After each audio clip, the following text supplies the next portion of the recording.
ওরে নাতি কিসের শব্দ রে বাইরে? চুপ থাক নাতি, কোনো সাড়া দিস না। ওরা কি আমাদের নিতে আসছে? দাদি, বাইরে কে?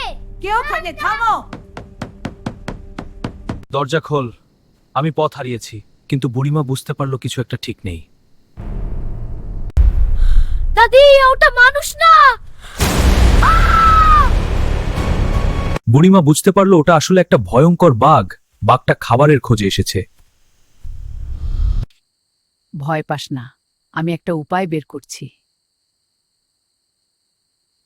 বুড়িমা তাড়াতাড়ি শুকনো খড় আর কাঠ জড়ো করলো, তারপর দরজার সামনে আগুন জ্বালিয়ে দিল।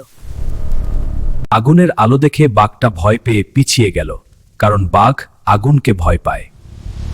কিন্তু ঠিক তখনই জঙ্গলের ভেতর থেকে আরো অদ্ভুত শব্দ আসতে লাগলো। মনে হলো আরো কিছু ভয়ঙ্কর প্রাণী আসছে। দাদি, আমরা পালাই। নদীর দিকে গেলে হয়তো বাঁচতে পারবো। পেছনে কি যেন আসছে। বুড়িমা, আমি ভয় পাচ্ছি। থামিস না, জোরে দৌড়া। হ্যাঁ। ওখানে ঢুক, হয়তো ওটাই আমাদের শেষ আশ্রয়। কিন্তু তারা জানতো না মন্দিরের ভিতরে একটা ভয়ঙ্কর রহস্য